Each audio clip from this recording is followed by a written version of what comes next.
Bueno, ok, muchachos. Buenas tardes. Seguimos. ¿Se ve y se escucha bien? Sí, Sí, profe. profe. Ok. Bueno, vamos a seguir con la pizarra nuestra. Entonces, estamos en la clase 3 de hoy y vamos por el punto 6, campo eléctrico. Entonces,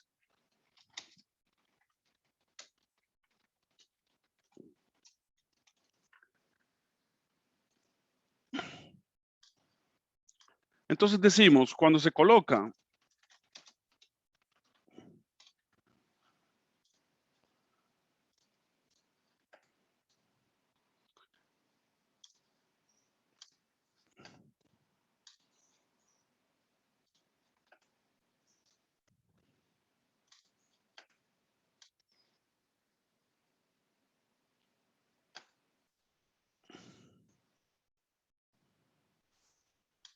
ok. Entonces decimos, cuando se coloca un conductor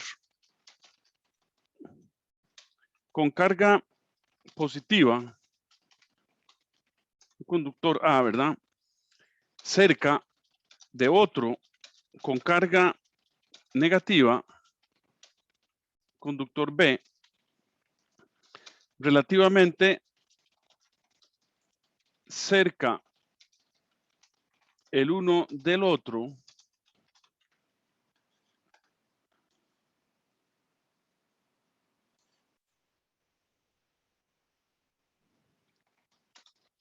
se produce una influencia en el espacio que los rodea a la que se le denomina campo electrostático. Entonces, ¿qué es lo que electrostático? Entonces, lo que nos está diciendo esto, ¿verdad? Ahora, la pregunta que ustedes pueden hacer, profe, ¿y cómo saben eso? Bueno, a través de experimentos. Es simple. Por ejemplo, ustedes pueden tomar un imán cargado, ¿verdad? Un imán que tenga polo norte y polo sur y otro imán, y cogen limaduras de hierro o polvito de hierro que se encuentra en la tierra, ¿verdad? Ustedes pueden recogerlo con el mismo imán y entonces lo ponen uno a la par del otro y van a ver que las limaduras se alinean como en líneas. ¿Ok? Entonces, parece ser que la idea de campo que fue introducida por Faraday en el siglo antepasado, es una buena idea, las líneas de campo. O sea, hay una influencia, no sabemos cómo, pero hay una influencia entre las dos cargas. Entonces, lo que está pasando es que la esfera A, cargada positivamente, digamos,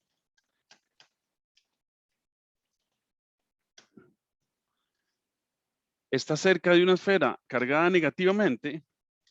Entonces, más o menos lo que pasa es que se generan unas líneas de campo que van de la carga positiva a la carga negativa.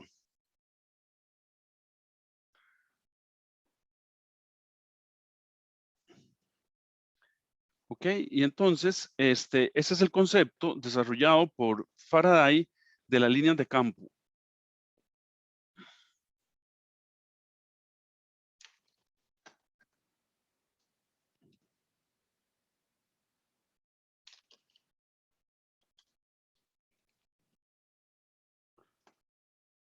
Y bueno, las líneas de campo siguen ahí hacia el infinito.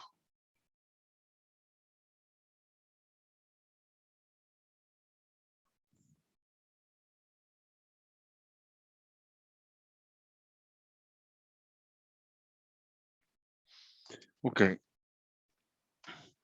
Y bueno, se han seguido haciendo experimentos y entonces cuando se coloca una carga, ahora queremos ver qué pasa si colocamos una carga ahí adentro. Entonces, el resultado del experimento es, decimos, si se coloca una carga eléctrica P positiva y libre en un punto P cerca del conductor A, la carga se moverá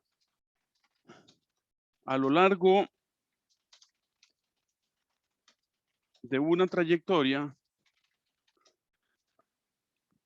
similar a las líneas de campo.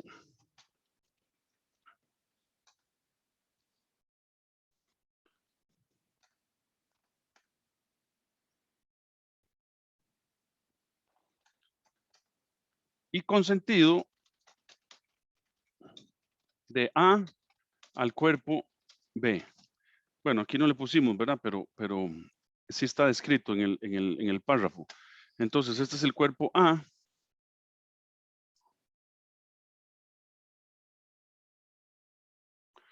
Y este es el cuerpo B.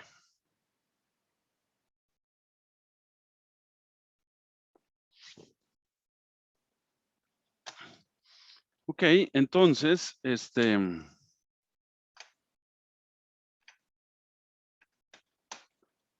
y decimos, a estas trayectorias se les denomina como líneas de fuerza o líneas de campo.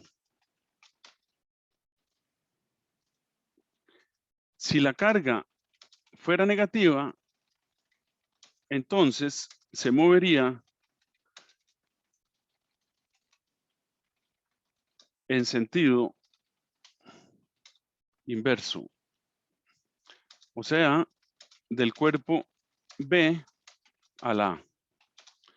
Okay, entonces, ¿qué es lo que estamos diciendo? Bueno, que si tenemos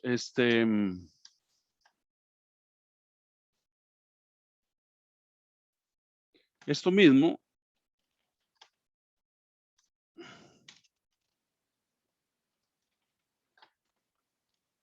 ¿verdad? Y ponemos una carguita, digamos, aquí, digamos, vamos a dibujarla azul, ¿verdad? Una carga más Q aquí, en el punto P. No, eso está muy grueso.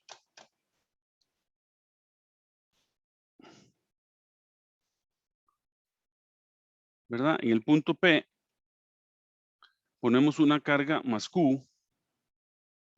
Entonces la carga va a describir, se va a venir por las líneas de campo. Entonces se va a venir por aquí. Hasta unirse a la, a la carga negativa. ¿Ok? Entonces, si ella se mueve, es porque existe una carga, una fuerza, ¿verdad? Porque todo en la naturaleza, si se mueve, es porque existe una fuerza que hace que se mueva. Y esa es la segunda ley del movimiento de Newton, ¿verdad? Entonces,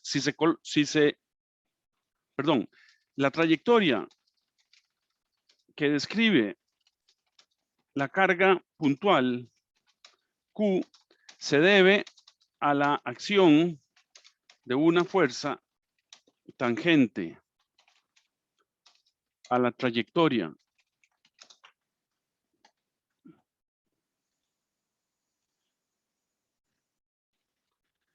que describe la partícula. Se denomina intensidad del campo eléctrico en el punto a la fuerza que el campo ejerce sobre la unidad de carga colocada en dicho punto. Ok, entonces ya estamos definiendo el campo eléctrico. Entonces, intensidad del campo eléctrico.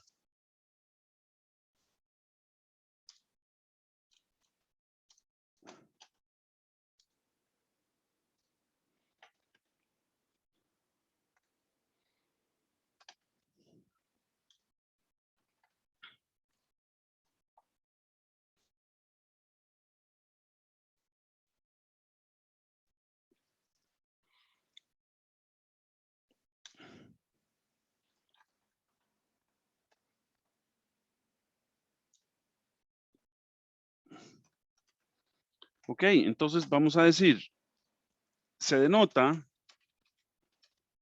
con la letra E y tiene la siguiente magnitud. Entonces vamos a decir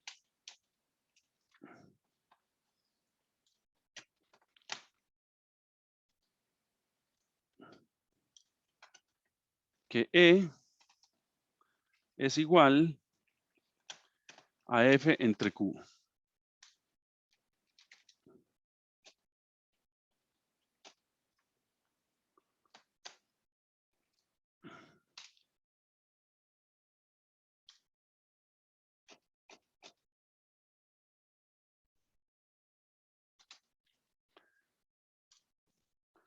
Y tiene unidades de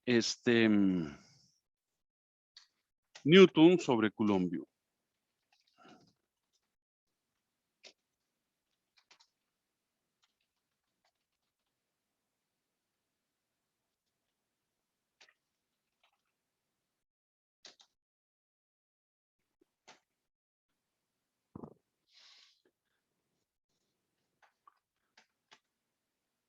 Entonces, ¿cómo actúa la fuerza?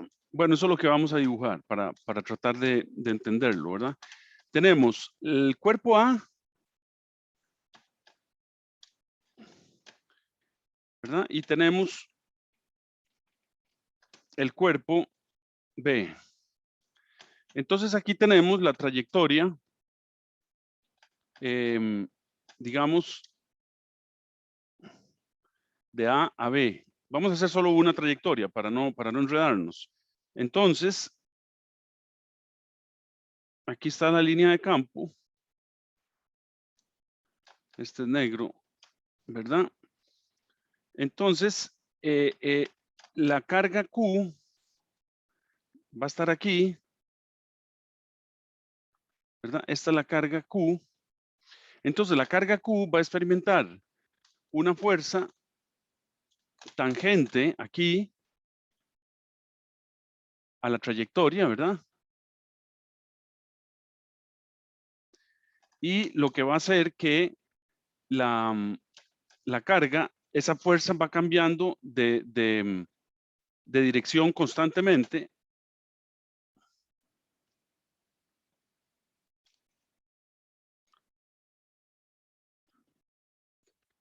¿Ok? No se olviden de que en este caso estamos hablando que es más Q.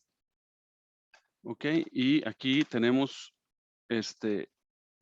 una carga positiva.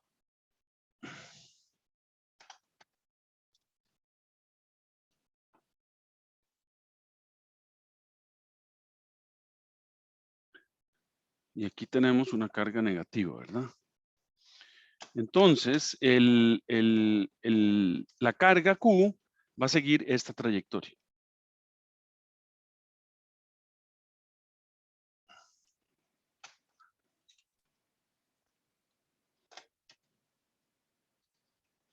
Entonces, si quisiéramos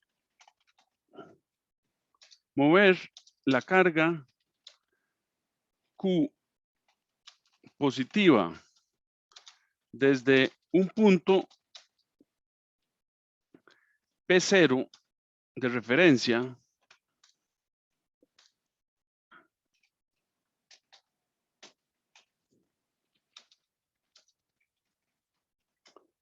lejos del campo a un punto P interior del campo, se tendría que realizar un trabajo para vencer las fuerzas de repulsión, y este trabajo se convertiría en energía potencial en el punto P. Este potencial en el punto P se define como el trabajo necesario por carga eléctrica para trasladar la carga Q desde el punto de referencia hasta el punto P. ¿Ok? O sea, entonces, ¿qué es lo que estamos diciendo? Vamos a ver, tenemos una carga, la roja, positiva, ¿verdad? Y tenemos una carga negativa. Entonces ya sabemos por experimentos que se generan unas líneas de campo que son una perturbación en el espacio, y que si ponemos una carguita puntual en medio de las dos cargas, el campo eléctrico va a empujar la carguita puntual, ¿verdad? Porque se produce una fuerza de repulsión de más Q hacia, ¿verdad? O sea, esta fuerza, esta carga repele a esta, porque esta es positiva. Si fuera al revés, si fuera negativa, entonces esta es la que repele a la menos Q, ¿verdad? Entonces el movimiento sería hacia la izquierda. Ahora bien, si la carga se mueve, es porque existe una fuerza, porque nada se mueve si no existe fuerza que produzca el movimiento. Eso es lo que se llama el principio de causalidad. ¿Ok? El principio de causalidad se usa mucho en las ciencias, en las filosofías y en las humanidades. O sea, todo efecto es producto de una causa y toda causa genera un efecto. Entonces, en este caso, la causa que me genera el movimiento es la fuerza F. Esa fuerza sabemos que existe porque vemos que la carguita se mueve de más Q a menos Q. Entonces, existe una fuerza. Ahora bien, lo que queremos es mover una carga de una referencia P que está ya lejos del campo, un P0, hasta dentro del campo, hasta un punto P. Entonces, para hacer eso, para mover la carga Q desde P0 hasta P, como existen fuerzas de repulsión, tengo que hacer un trabajo. El agente externo tiene que hacer un trabajo para poder mover esa carga desde el P0 hasta el P. ¿Ok? Entonces, eso es lo interesante. Y entonces, vamos a ver que lo que yo quiero hacer es esto. Yo quiero mover en el campo, aquí tengo la carga mía positiva, y aquí tengo la carga mía negativa. Entonces, quiero mover dentro del campo, ¿verdad? Aquí tengo las líneas de campo.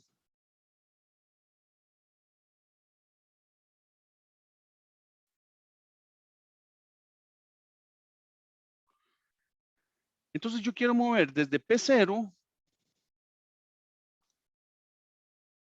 aquí tengo más Q, quiero moverla desde el punto de referencia P0 hasta un punto dentro del campo, que es el punto P. Entonces quiero moverla de allá para acá. ¿Qué tengo que hacer? Como existen fuerzas dentro del campo, entonces tengo que hacer un trabajo. ¿Ok? Y entonces, estamos diciendo, si quisiéramos mover la carga Q positiva desde el punto P0 de referencia, lejos del campo, a un punto P interior del campo, se tendría que realizar un trabajo para vencer las fuerzas de repulsión. Y este trabajo, por la primera ley, ¿verdad? Vamos a ver, vamos a poner aquí este trabajo, por la primera ley, que ya ustedes la estudiaron en física, se convertiría en energía potencial. ¿Ok? Porque la energía se conserva y el trabajo que se hizo, entonces, no se puede perder. Entonces se convierte en energía potencial en el punto P. Este potencial en el punto P se define como el trabajo necesario por carga eléctrica para trasladar la carga Q desde el punto de referencia hasta el punto P0. O sea, vamos a tener entonces que V en P es igual al trabajo que se hizo por la carga que se, por unidad de carga que se movió. ¿Ok? Y esto va a tener unidades de trabajo sobre carga. ¿Verdad? Las unidades de trabajo son julios sobre colombios. Y esto se define como voltio. Y se describe con la letra V mayúscula. Entonces, la energía potencial que obtenemos de mover eso del punto P de referencia hasta P es lo que se llamamos el voltaje. O sea, lo que tuvimos, la energía que se tuvo que invertir para poder mover la carga del P0 de referencia hasta P. Veámoslo desde otro punto de vista. Digamos que tenemos, bueno, déjeme ver si aquí me faltó algo. Este potencial en el punto P se define como el trabajo necesario por carga eléctrica para trasladar la carga Q desde el punto de referencia hasta el punto P. O sea, ajá, eso es lo que tenemos. Ahora,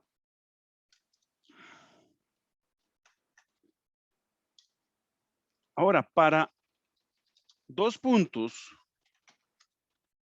PA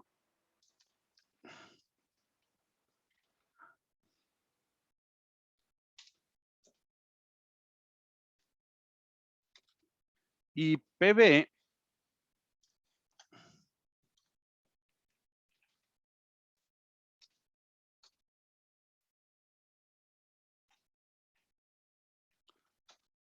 la tensión o diferencia de potencial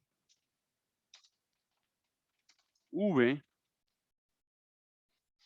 o digámosle delta V mejor, ¿verdad? Sí, delta V. Delta V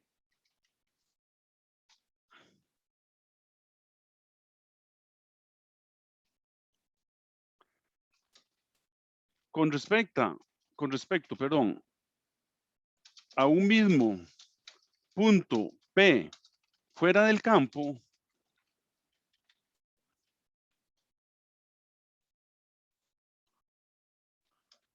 entre los dos puntos sería,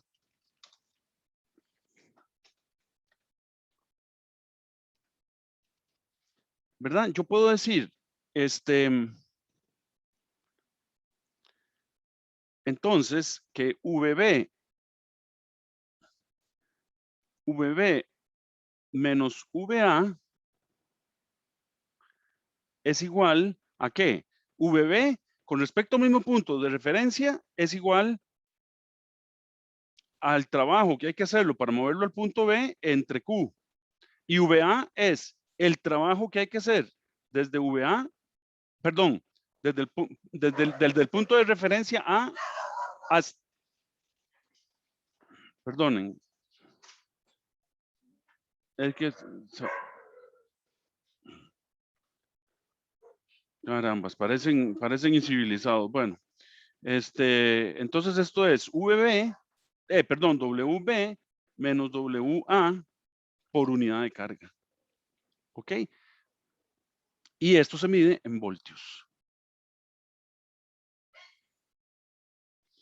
Fíjense que hemos hecho esto mismo, pero para el punto A y para el punto B, y después restamos. ¿Ok? VA es igual a omega A entre QA y VB es igual a omega B entre Q. Y después restamos y dijimos, bueno, entonces entre los puntos B y A, entonces restamos los trabajos que se hicieron, ¿verdad? Entonces, esquemáticamente lo que tenemos es,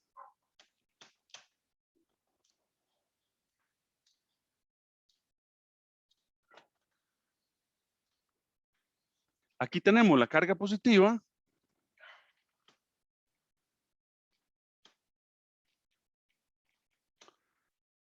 aquí tenemos la negativa, ¿verdad? Aquí tenemos las líneas de campo.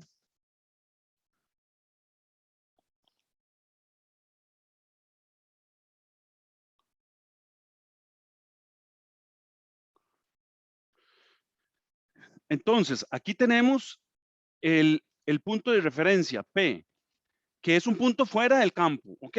O sea, ese punto hipotéticamente no está afectado por el campo. Por eso se dice que es el punto de referencia. Está fuera de la influencia del campo. Entonces, ese es un punto P que está lejos, ¿verdad? Entonces, aquí tenemos Q en el punto P0 de referencia, ¿se acuerdan? Y aquí tenemos el punto, ¿verdad? El A, punto A, y aquí tenemos el punto B. Entonces queremos mover desde A hasta B. ¿Ok? Entonces hacemos, primero, VA es omega WA entre Q y VB es WB entre Q y después hacemos la resta. ¿Lo ven? Eso es lo que hicimos. Entonces estamos moviendo Q desde el punto de referencia, o sea, estamos calculando los potenciales, los voltajes con respecto al punto de referencia común que es P0 y después hacemos la resta. ¿Ok? ¿Quedó claro? Fabio Rojas, ¿quedó claro? De momento sí, profe, todo en orden. Ok, Valeria Bolaños. Sí, profe, también. Ok, eso es muy importante porque esto no lo explica así la física 2, que es donde se ve, sí, física 2, ¿verdad? Pero aquí es donde queda claro, bien claro, la diferencia de potencial o la diferencia de voltaje. ¿Ok? Porque estamos tratando de mover dentro de un campo electrostático una carga Q de un punto A un punto B. Entonces, hay que hacer distintos trabajos con respecto a un punto que está lejos en el infinito para mover la carga desde el punto A hasta el punto B. Entonces, por eso hablamos de diferencias de potencial. Bueno, entonces vamos al punto 6, 7. Corriente Profe, eléctrica. Dígame. digamos, para ver si entendí, esa diferencia sería el trabajo que se realiza de mover una partícula de P a A y luego de moverla de P a PB. No, esa es la diferencia. Argenis, ¿es el que me está hablando? Sí, Vea, primero debemos de saber cuál es el trabajo para moverla desde un punto de referencia que no tiene incidencia el campo a A. Ahí tenemos ya el potencial en A, ¿verdad? Y sí, después calculamos el trabajo para traerla desde ese punto de referencia hasta B. Ahí tenemos un ajá, trabajo que se hizo para traerla hasta B, ¿verdad? Si queremos moverla ahora de A a B, es la diferencia entre las dos. ok, ¿Ya? ¿Lo ve? y ahora sí, sí, Ok, muchas gracias. bueno, sí, claro, con gusto. Ese es el concepto de diferencia de potencial. ¿Ok? Y en realidad se apega mucho a la realidad. Hay un punto fuera de las cargas donde ya el campo eléctrico no tiene incidencia.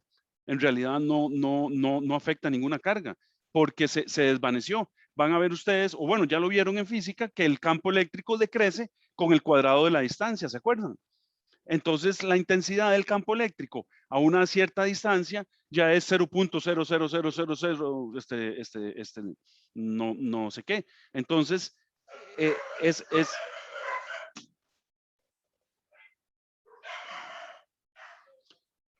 que yo creo que hay una ardilla o un sopilote por ahí. Bueno, sí es una cosa de locos. Y esa es la negra. Yo tengo 4, pero la que ladra así como energúmena es una sagua, ¿qué es esta? Sagua American Stafford. Y es una energúmena. Bueno, ok. Sigamos. Ok, les quedó claro, ¿verdad? Entonces, es con respecto a una referencia. Primero se calcula todo con respecto a una referencia donde no afecta el campo eléctrico. Y después, ya, una vez obtenido eso, pues se hacen las restas de si quiero pasar de A a B, ¿verdad? O de A a C, etcétera. Bueno, muy bien. Entonces, cuando se tiene una batería cargada y se unen ambos bornes a través de un cable conductor con una bombilla o resistencia en medio, se observa que la bombilla se ilumina o que la resistencia se calienta.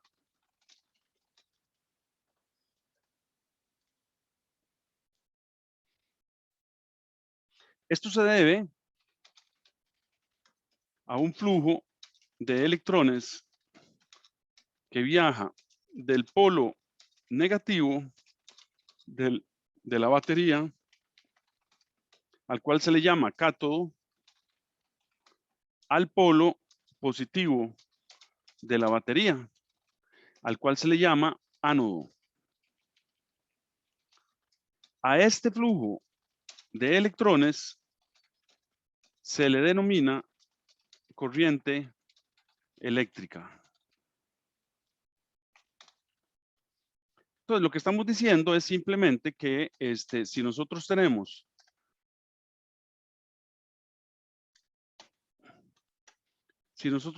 una batería, ¿verdad? Puede ser una batería de carro, una batería corriente chiquitilla, la que ustedes quieran, ¿verdad? Si tenemos una batería y aquí tenemos el polo positivo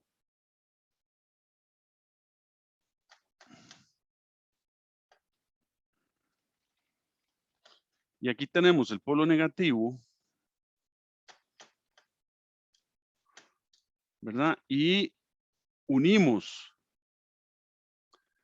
conectamos esto con un cable, digamos un cable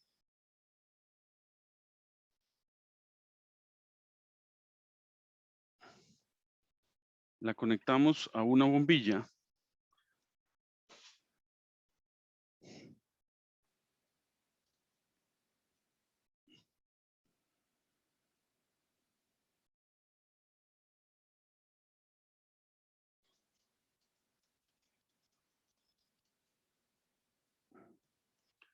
¿Verdad? Esta bombilla entonces va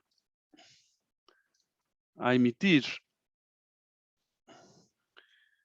una luz, ¿verdad? Aquí en el tungsteno se va a poner incandescente y entonces este bombillo va a brillar cuando lo conectamos y cerramos el circuito. Eso es lo que se llama cerrar el circuito.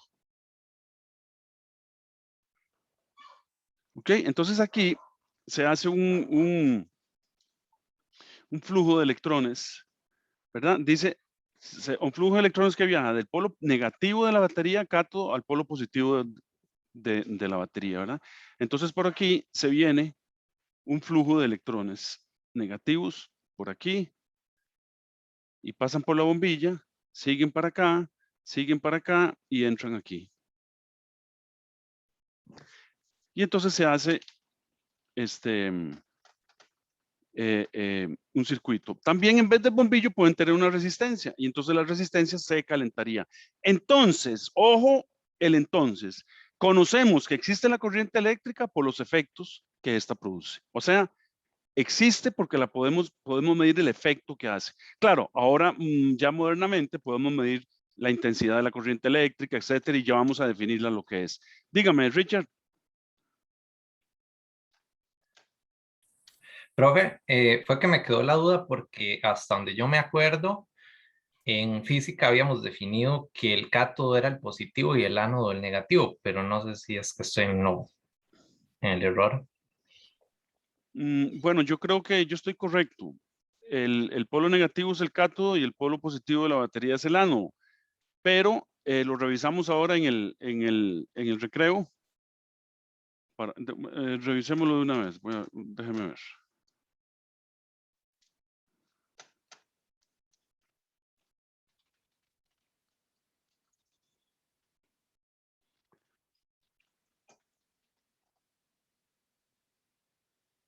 Sí, ánodo es el positivo y cátodo es el negativo. Tal vez en Ok, física se les enredó y le dieron vuelta, pero está correcto. ok, perfecto, gracias, profe. Con gusto.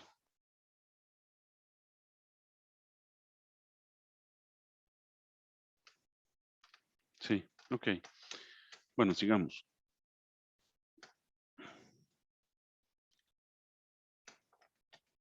Entonces seguimos, la corriente eléctrica produce varios efectos de acuerdo al sistema en que actúe.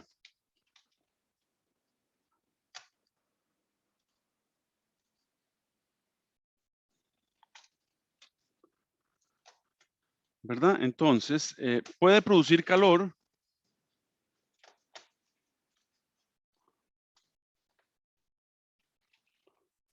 Puede producir calor, energía calórica, pues, en resistencias, bombillos, etcétera. Y hay otra serie de instrumentos, ¿verdad? Puede producir actividad química en baterías cuando se produce la corriente eléctrica o cuando se carga la batería.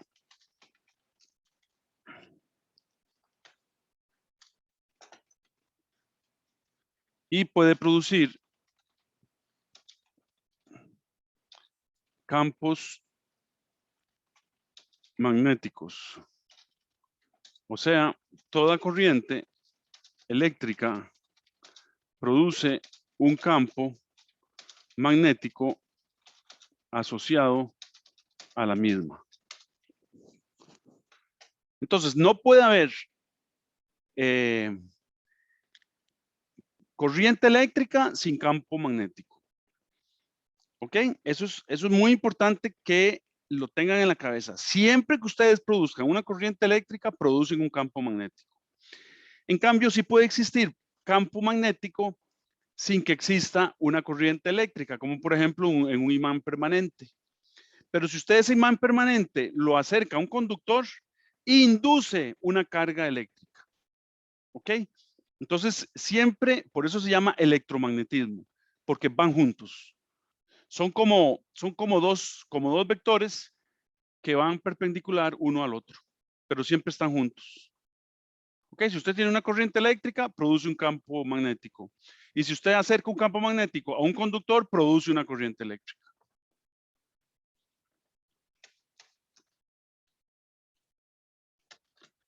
Ok, sigamos.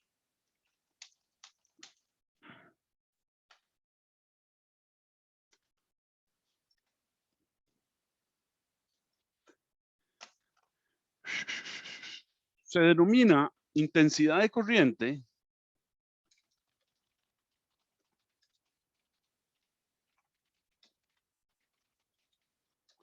a la cantidad de corriente que pasa por un conductor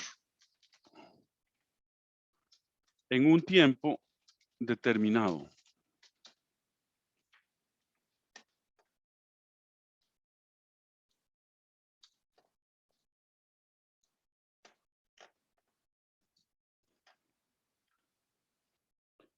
Es igual al número de electrones libres que pasan a través de una sección transversal de un conductor en un segundo. Y se representa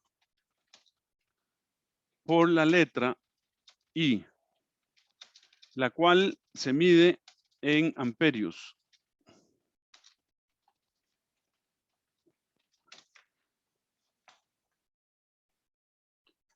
Entonces lo que estamos diciendo es que si tenemos un conductor Aquí tenemos un conductor, ¿verdad?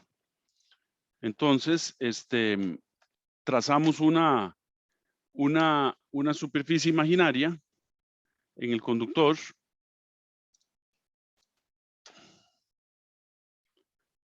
Entonces aquí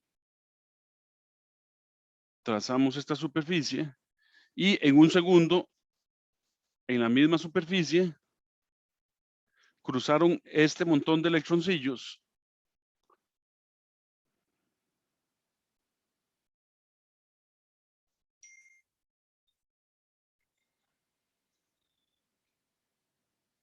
¿Verdad? Ahí atrás vienen más electrones.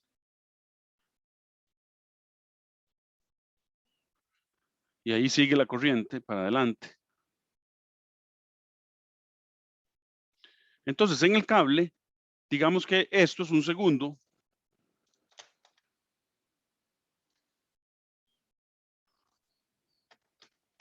¿Verdad? En un segundo, cruzaron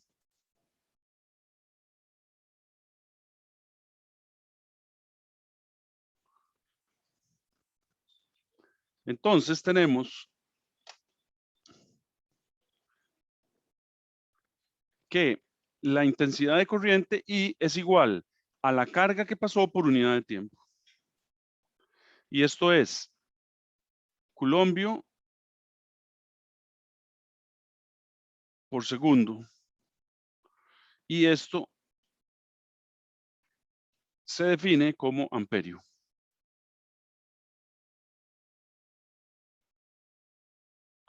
Y se abrevia como A.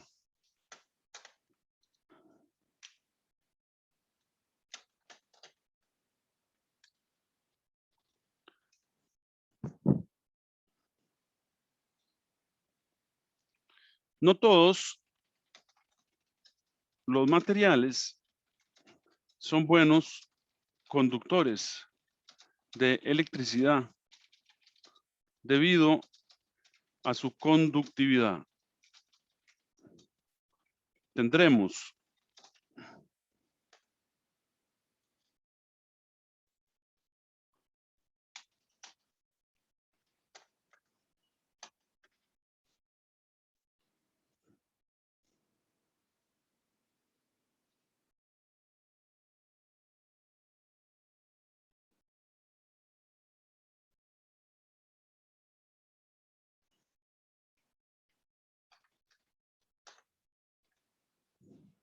bueno, aquí José Fabio nos escribe en el chat, profe, para aclarar la duda de la polaridad del cátodo de antes, en pila galvanizada el cátodo es el electrodo positivo y en célula electrolítica cambia. El ánodo es, o sea, quisiste decir el ánodo es positivo, ajá.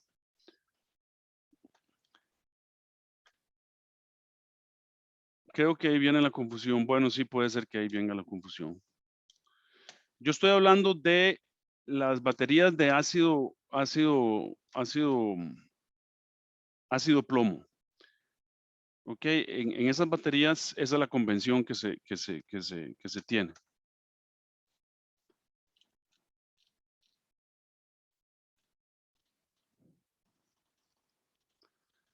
Bueno,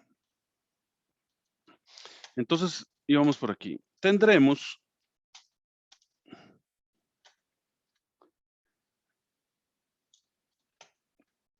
aislantes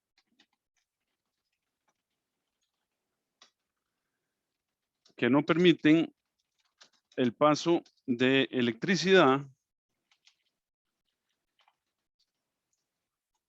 Tenemos conductores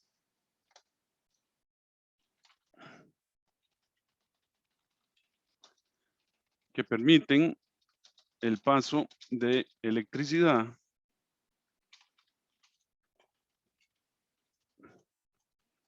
y semiconductores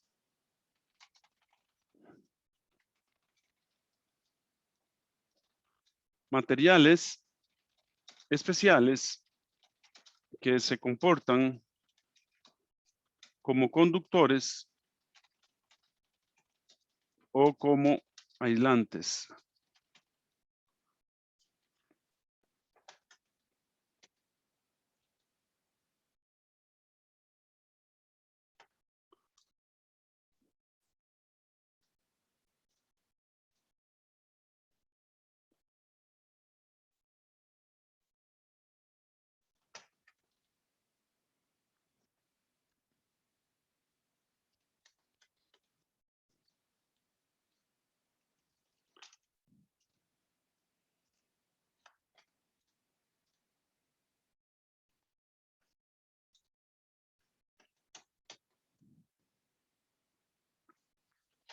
Bueno, aquí pongámoslo. Ejemplos. Aislantes, porcelana, vidrio, plástico. Conductores. Ejemplos. Hierro, plata, oro, cobre, aluminio, etcétera. Y semiconductores, ejemplos, germanio, silicio, etcétera.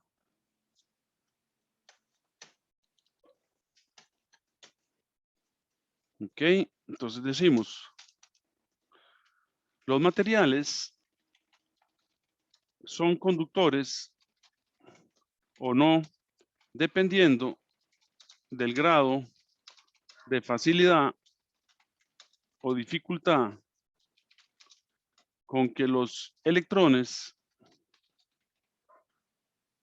se pueden mover para producir una corriente eléctrica.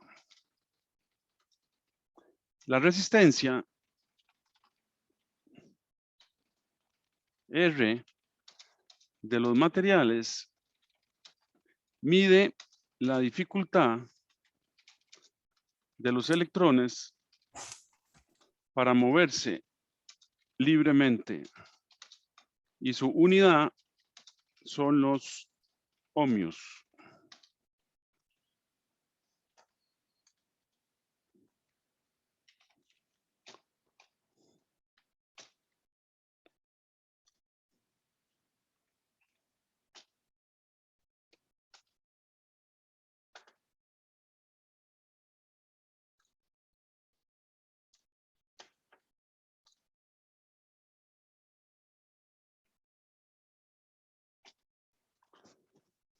¿Ok?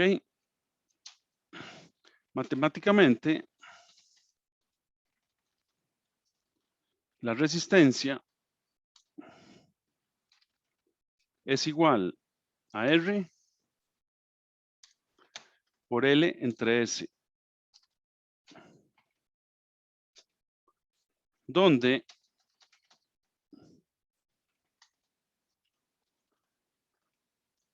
R es la resistividad o resistencia específica y tiene unidades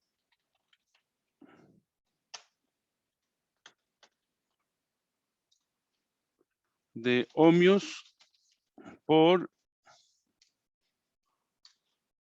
milímetros cuadrados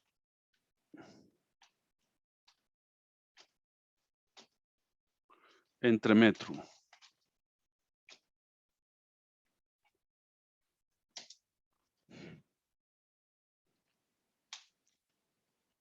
L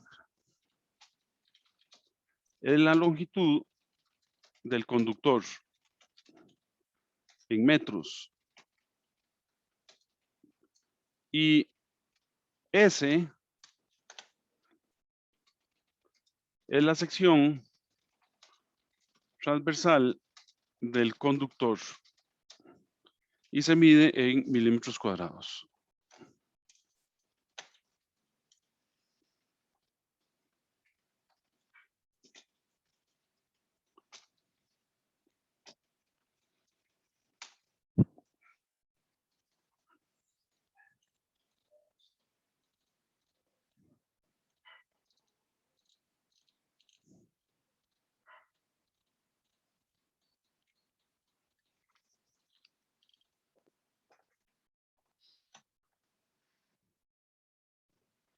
Ok, María Fernanda, ¿alguna pregunta?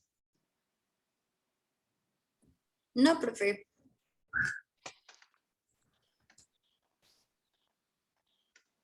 Richard, ¿alguna pregunta?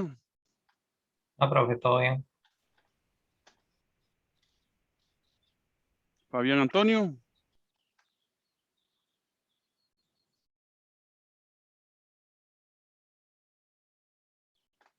Fabián Antonio.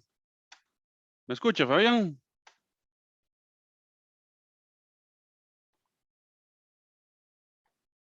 Bueno, Profesor, a ver si una duda. Ahí en eso de las unidades de la resistividad, sí es ohmio por milímetro cuadrado entre metro. correcto. Porque esa es la Ok. resistividad. Esa es la resistividad del conductor. ¿Ok? Entonces, la resistencia, lo que llamamos R mayúscula, se calcula con la resistividad que se mide en los laboratorios por la longitud del conductor entre el área de sección transversal del conductor. Entonces, vea que ahí R es ohmios por milímetro cuadrado. Entonces, esto es ohmios por milímetro cuadrado entre metro, que se va con el metro de arriba de L y los milímetros cuadrados se van con los milímetros cuadrados de aquí abajo. Entonces, queda R en ohmios. Perfecto, gracias. Ok. ¿Alguna otra pregunta?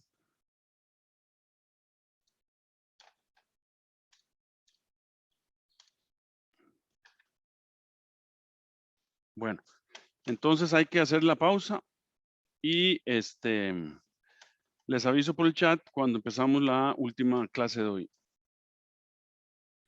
Oye, Dígame. ¿a qué se debe que el cobre en estos días esté tan caro el kilogramo? Es que hay pocos productores de cobre. El productor más grande de cobre del planeta es Chile. Y hay otros allá por Asia, pero de ahí no se descubren más minas de cobre, entonces de ahí el precio sube. Ok.